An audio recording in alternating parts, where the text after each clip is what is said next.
next person I want to introduce is Reverend Jermaine Alberti.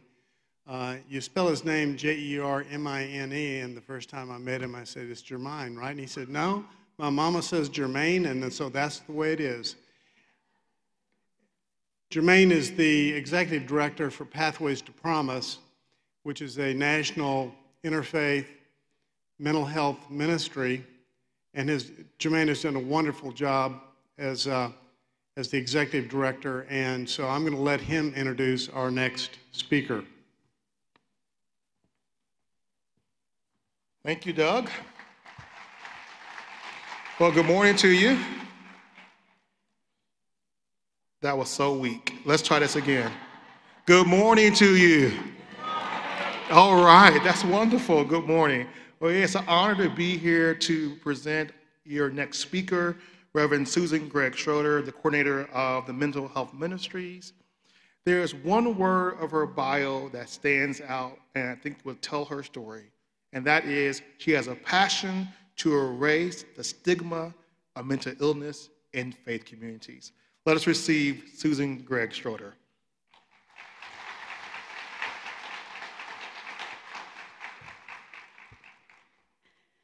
Thank you for the opportunity to be with you this morning.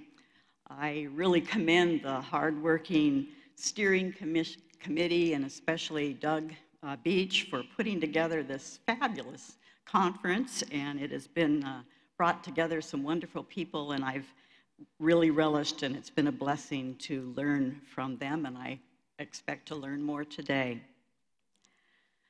While working on a lesson in world religions, a kindergarten teacher asked her students to bring something related to their faith to class.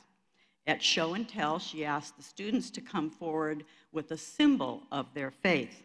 The first child said, "My name is Muhammad, I am Muslim, and this is a prayer rug."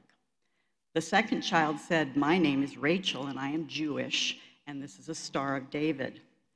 The third child said, "My name is Mary, I am a Catholic, and this is a rosary."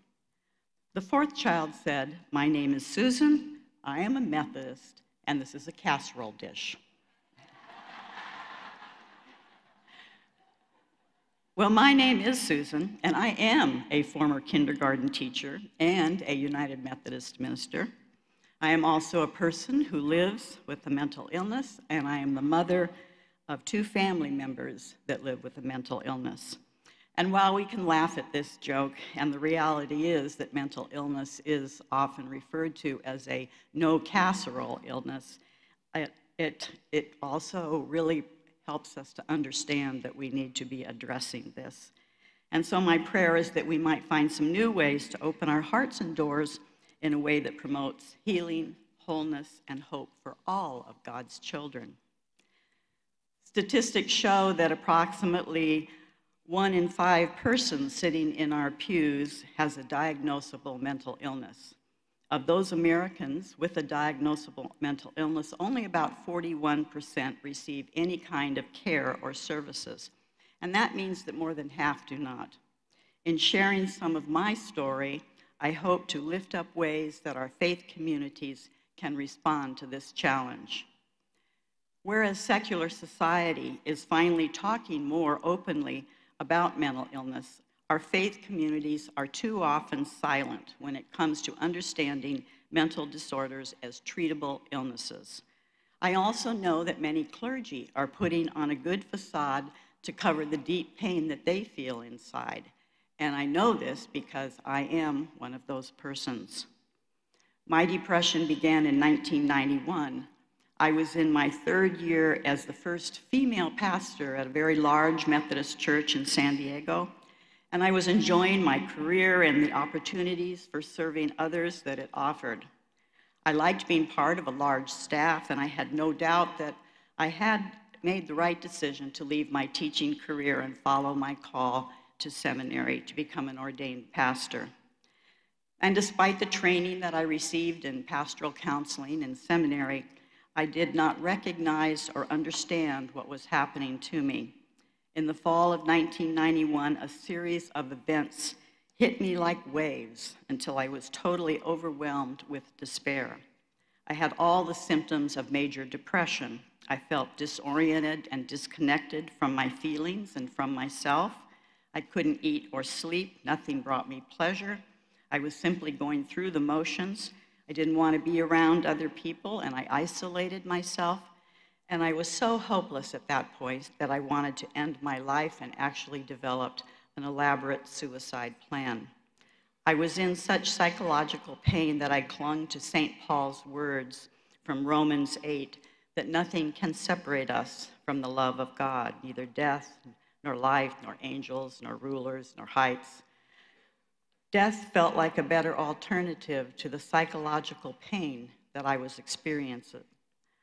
I was sent to a psychiatrist who happened to be a member of my church. It was one of the most humbling experiences of my life, as I was enveloped with guilt and with shame. He wanted me to admit me to a psychiatric hospital that day. And after several days of denial on my part, and because my husband couldn't stay home from work anymore to take care of me, I was admitted to the hospital. It was the same hospital where I had conducted worship services when I was doing my clinical pastoral education work. Only the small chapel that had now been converted to a barber shop, which really says a lot about the importance placed on spirituality in treatment programs today. Few people at my church knew about my depression and hospitalization. I did have subsequent hospitalizations, and for 2 years, 2 long years, my family and I suffered in silence, hiding my condition from the church community for very fear of losing my job, but also the shame that was associated with my illness. It was my senior pastor who stood by me, who believed in grace and who believed in me. And with his support, I finally decided to openly acknowledge my depression. I wrote an article for our church newsletter entitled "The Burden of Silence." My senior pastor wrote an accompanying article about the ignorance associated with mental illness. Our parish nurse sent up an informational meeting on depression, and we had a turnaway crowd of over 130 people. And seeing such a great need, we had one of the counselors from our congregation start a depression support group. Sharing my story was the opening for my church, a large church, to find ways to educate and support persons living with a mental illness and with those who care for them. And it is very often that way, sharing our stories. The religious community has much work to do to address the shame, the guilt, and the stigma associated with mental illness. Unfortunately, few seminaries incorporate adequate information about mental illness in their core curriculum. We know that a large percentage of persons with a mental health issue go first to their spiritual leader for help. Yet studies have shown that clergy often lack the education to provide appropriate support and referral information. I think it's helpful to look briefly at the history of how mental illness has been viewed. We know that in biblical times, there was no distinction that was made between illnesses of the body and illnesses of the soul or the spirit. Persons with a physical or a mental illness were often seen as sinners, being separated from God, or suffering from demonic possession. Many were ostracized from the community. Unfortunately, these beliefs persist in more conservative theologies today, where mental illness is seen as a moral or a spiritual failure. If you would just pray harder. Instead of understanding these illnesses, that these are illnesses of the brain, they did not have a name for them, and they were not understood by persons living 2,000 years ago. Well, with the advent of antipsychotic medications around 1950, the focus became symptom reduction. So we've moved from a mental illness being understood as an illness of the spirit or the soul, predominantly to a medical model, which we have today. Doctors and psychiatrists have too often become just dispensers of medications. In addition to budget constraints, access to mental health care, and the number of patients, it is rare that a doctor receives training to include a patient's faith in the treatment and the recovery process. The medical model looks for a cure.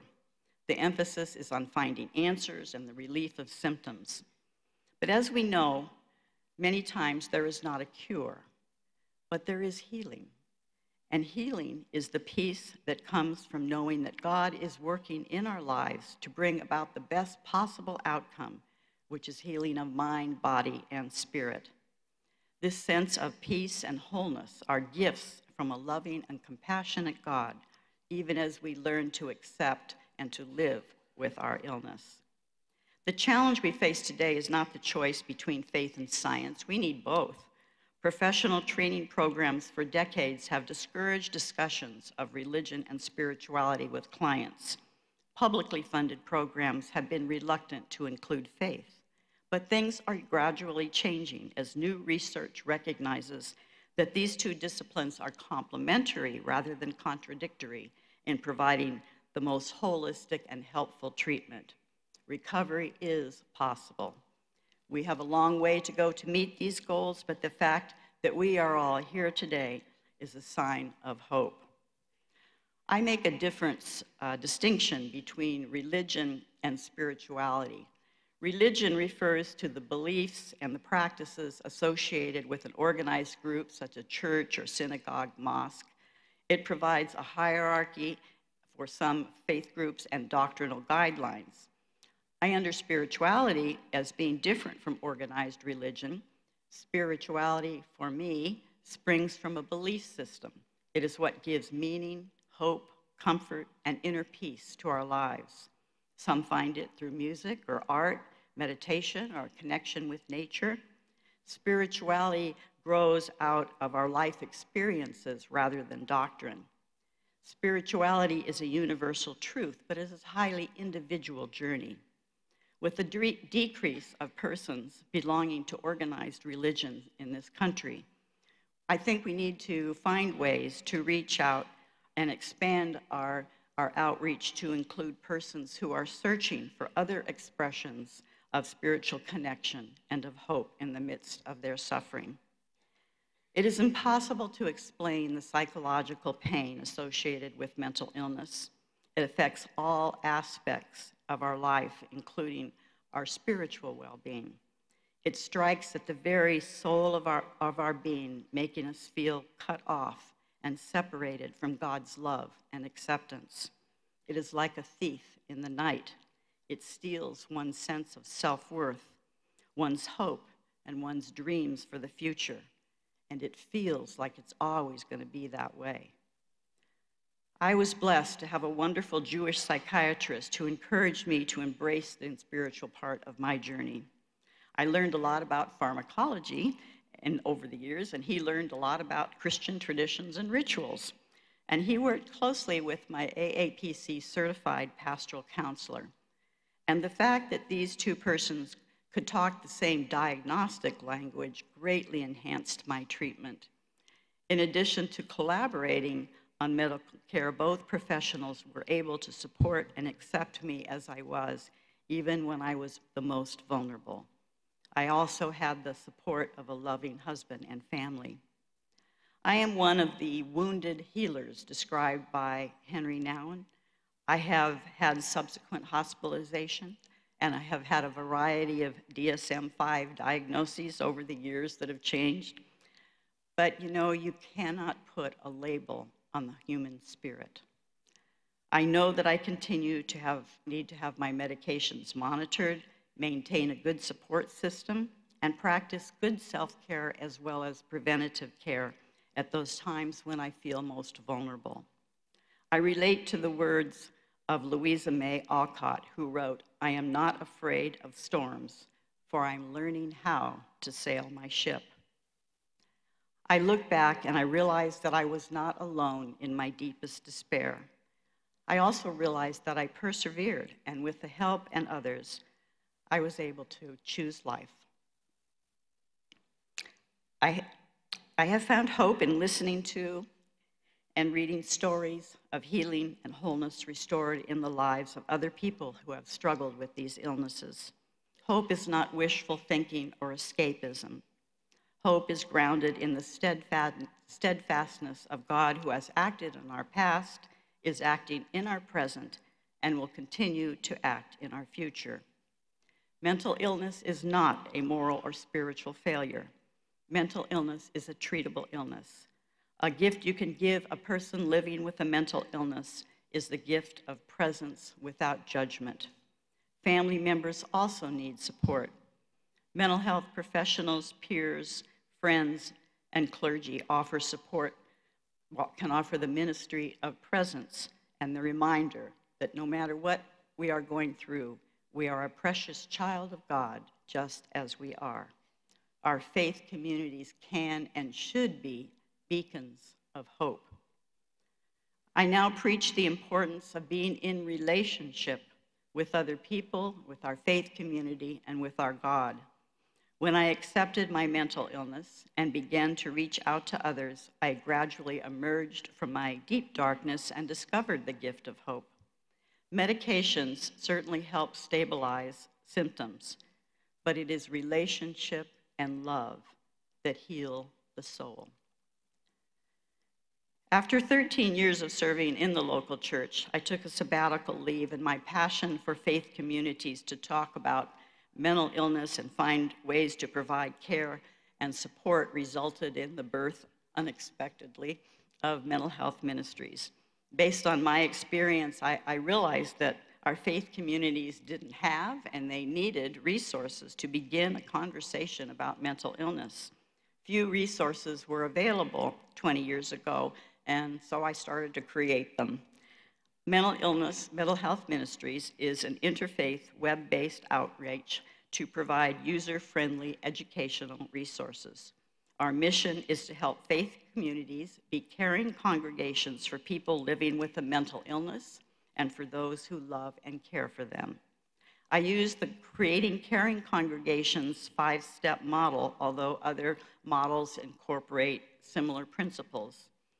These 5 steps are not linear.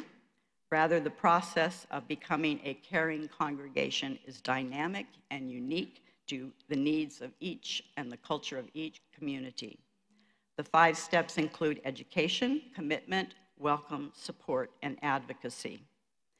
Education is the first step and includes empowering faith leaders and providing them with educational resources to help them begin or expand a mental health ministry.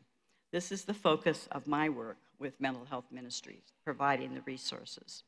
Commitment or covenant means that the community commits to be intentional in seeking ways to become a caring congregation. The 3rd step is welcome. It's offering hospitality by seeking ways to include persons with a mental illness into the life of the community and appreciate what they have to offer to the community. Support can be offered to individuals and family members by such things as training persons in the congregation to be a caring presence, Stephen ministry programs, offering support groups, intentionally providing persons, including persons in the life of the congregation, providing referrals to programs offered in the community, and certainly assuring them of the support and prayers in their journey. And the 5th step is advocacy, as mental illness is a social justice issue involving basic human rights like access to medical care, stable housing, jobs, and keeping informed on legislation and other ways to support persons living with a mental illness. The Mental Health Ministries website provides a wide variety of cross-cultural print and video resources. Many print resources are available in Spanish. The website also has training curriculums and other resources developed by denominations and national groups in the area of spirituality, faith, and mental illness. Congregations can choose from this menu of resources and adapt them to the unique needs of their community.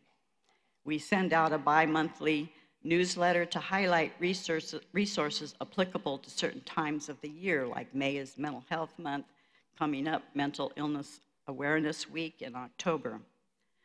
The website includes articles, books, stories of what has worked in other faith communities, worship resources, and links to the many groups, some of you here, working in this area of spirituality and mental illness.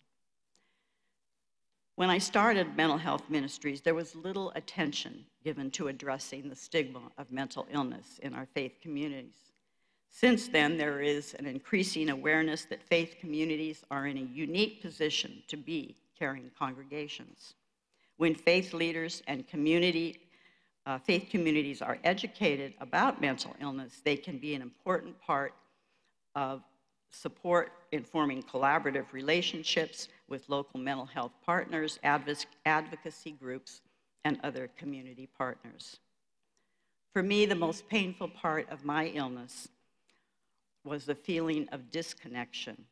A supportive faith community would have helped me feel that I was connected to something larger than my own feelings of worthlessness and hopelessness. A supportive faith community would have embraced my family.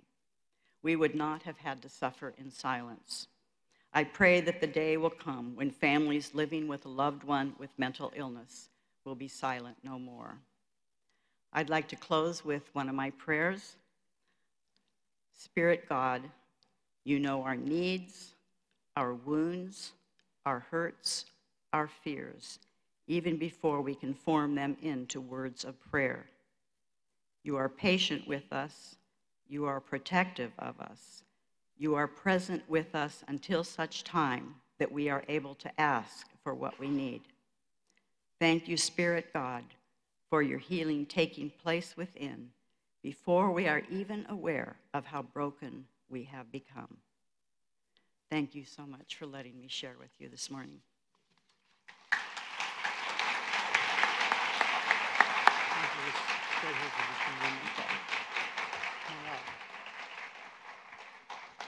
Thank you, Susan, and now Jermaine is going to finish this portion of the program. Good morning again. I think you got the cue this time right. All right. Well, we are so honored to have Susan as a partner with Pathways to Promise, and we honor her work. And as a result of that honor that we have with her, the Board of Pathways to Promise has elected Susan to receive the 2019 Lifetime Achievement Award. Can we give her a round of applause?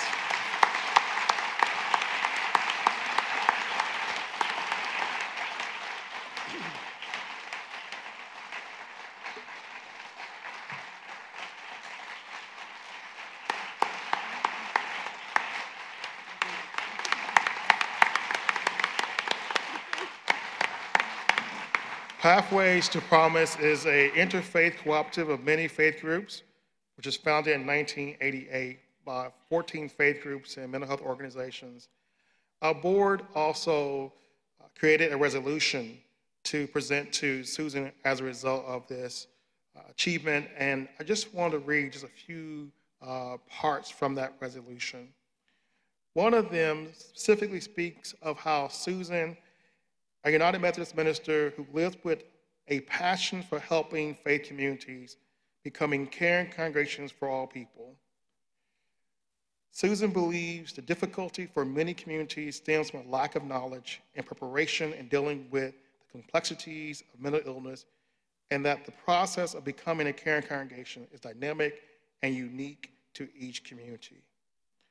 Reverend Tom Carter said about Susan, she is a pioneer in providing vital information for United Methodist churches and churches in other denominations to initiate work and conversations in the mental health arena. And with that, on this 24th day of August, we present to you the Pathways Lifetime Achievement Award resolution. We have board members with us, Vice President Doug Beach, as well as Kay Eaton. And here's the wonderful award, Jessica Dexter. So here's the wonderful award here, Lifetime Achievement Award here from Pathways of Promise. Thank you all for being part of this celebration of Susan's work. And Doug, thank you for this opportunity for Pathways to be here to recognize Susan. Thank you so much.